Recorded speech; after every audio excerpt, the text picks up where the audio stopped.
Hi guys, അപ്പൊ ഞാൻ വന്നിരിക്കുന്നത് എനിക്ക് ആവേശത്തിന്റെ റിവ്യൂയുടെ താഴെ വന്നൊരു കമന്റ് ഉണ്ടായിരുന്നു. പ്രേമലു എന്നുള്ള പടമായിട്ട് കമ്പയർ ചെയ്യുമ്പോൾ ആവേശം ഒന്നുമില്ല, അത്രയൊന്നും കോമഡി ഇല്ല, കഥയൊന്നും ഇല്ലാത്തൊരു പടമാണ്. ജസ്റ്റ് ഫഹദിന്റെ അഭിനയം മാത്രമേ ഉള്ളൂ, അല്ലാതെ യാതൊന്നും പടത്തിലില്ല എന്നുള്ള കുറെ പേര് അഭിപ്രായപ്പെടുന്നുണ്ട്. അപ്പൊ ഇതിനെ കുറിച്ച് അഭിപ്രായം പറയാനാണ് ഇന്ന് ഞാൻ ഈ വീഡിയോ ചെയ്യുന്നത്. ഫസ്റ്റ് ഓഫ് ഓൾ രണ്ട് രീതിയിലുള്ള പടങ്ങളാണ്. ഇപ്പൊ പ്രേമലു എന്ന് പറയുന്നത് ഒരു ഫീൽ ഗുഡ് പടമാണ്. വെച്ചാൽ അതിൽ റൊമാൻസ് ഉണ്ട്, നല്ല ഫ്രണ്ട്ഷിപ്പ് ഉണ്ട്, അങ്ങനെ അത് എല്ലാം ഒരു നിറഞ്ഞൊരു ഇമോഷണൽ കൂടി സിറ്റുവേഷണൽ കോമഡി കൊണ്ട് നിറഞ്ഞ പടമാണ്. കോമഡി എന്നതിലുപരി അതൊരു ഫീൽ ഗുഡ് കൂടിയാണ്.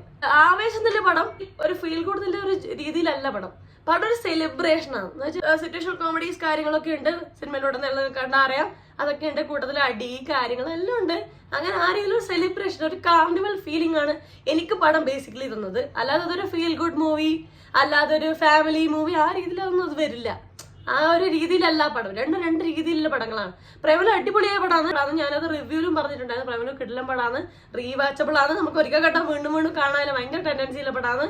അത് അടിപൊളിയായിട്ടുണ്ട്, നല്ല സ്ക്രിപ്റ്റ് ഒക്കെ അടിപൊളിയായിട്ടുണ്ട്, നല്ല സിറ്റുവേഷൻ കോമഡി, നല്ല അഭിനയം വെച്ച് കിടുപ്പടം. അത് നമുക്കറിയാം. അത് 100 കോടി കംപ്ലീറ്റ് ചെയ്ത് 165 കോടിയിലോട്ട് എത്തിയിട്ടുണ്ടെങ്കിൽ ഉറപ്പായിട്ടും തീർച്ചയായിട്ടും അത് എല്ലാവരും ആക്സെപ്റ്റ് ചെയ്തൊരു പടമാണ്. അത്ര അടിപൊളി പടം തന്നെ, അതിലൊരു തർക്കമില്ല, സംശയമില്ല.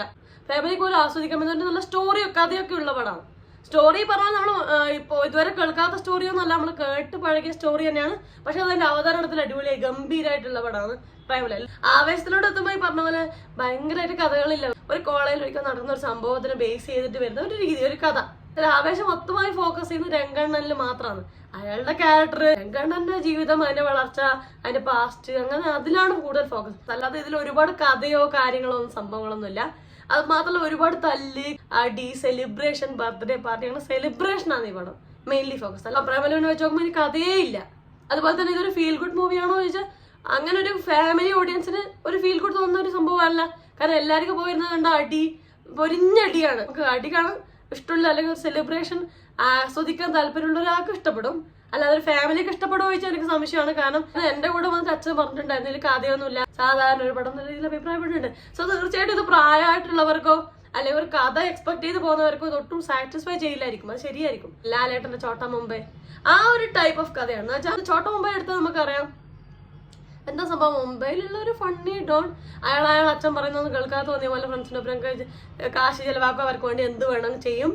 സിറ്റുവേഷനിൽ മ്യൂസിക്കിൽ നടേഷൻ എന്നില്ല ഒരു വലിയ ഗുണ്ടയായിട്ട് അടി ഉണ്ടാവുകയോ തുടർന്നുണ്ടാവുക സംഭവം. അല്ലാതെ അതിൽ പ്രത്യേകിച്ച് വലിയ കഥയൊന്നുമില്ല ചോട്ടാ മുംബൈ എന്നുള്ള സിനിമ നിൽക്കുന്നത് ഒരു ഫൺ സെലിബ്രേഷൻ ഫീലിലാണ്.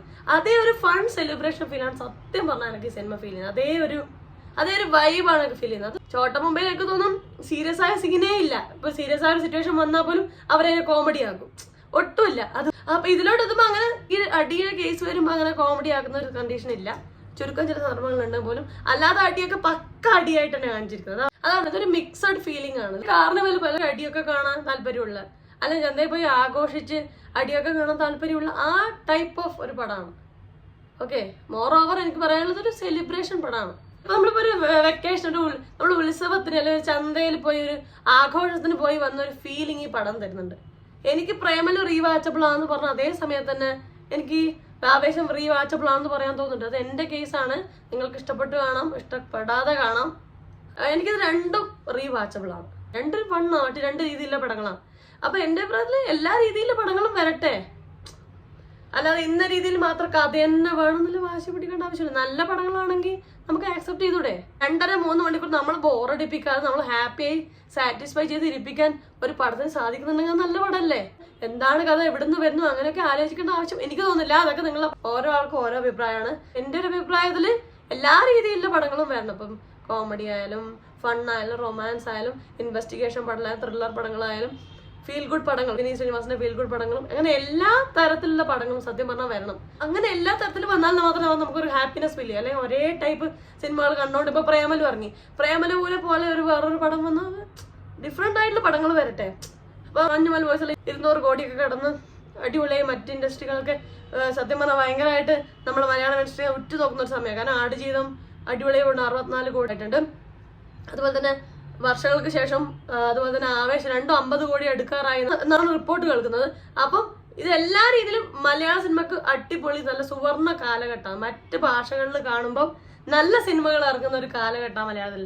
സോ എന്റെ അഭിപ്രായത്തില് നല്ല പടങ്ങളെല്ലാം അത് ഏത് ഭാഷയിലാണെങ്കിലും അത് ആക്സെപ്റ്റ് ചെയ്യപ്പെട്ടെ, മലയാളം ഇൻഡസ്ട്രി കൂടുതൽ വളരട്ടെ, നല്ല ശക്തരായ സിനിമാ പ്രവർത്തകരും സിനിമ ഇൻഡസ്ട്രിയാണ് നമ്മൾ മലയാളം ഇൻഡസ്ട്രി എന്ന് എല്ലാവരും അറിയട്ടെ. അങ്ങനെ മലയാളികൾക്ക് അഭിമാനിക്കാൻ കിട്ടുന്ന ഒരു സമയമല്ലേ ഇത്. അപ്പൊ നമ്മളെല്ലാരും ഒരു കൈയോടുകൂടി സ്വീകരിക്കുക, നല്ല പടങ്ങളെ തീർച്ചയായിട്ടും ആക്സെപ്റ്റ് ചെയ്യുക. അതിന്റെ മറ്റ് സിനിമകളുമായി കമ്പയർ ചെയ്തിട്ട് ഒരു സിനിമയെ തഴഞ്ഞു കളയേണ്ട ആവശ്യമില്ല. എല്ലാ സിനിമകളും നന്നായി വരട്ടെ, അങ്ങനെ നമുക്ക് പ്രാർത്ഥിക്കാം. ഇനി പടങ്ങൾ വരാനിരിക്കുന്നുണ്ട്. മലയാളി ഫ്രം ഇന്ത്യ വരാനിരിക്കുന്നുണ്ട്, മെയ്യിലാണ് തോന്നുന്നു. മമ്മൂക്കാന്റെ ടർബോ വരാനിരിക്കുന്നുണ്ട്, ലാലേട്ടന്റെ ബറോസ് വരാനിരിക്കുന്നുണ്ട് മെയ്യില്.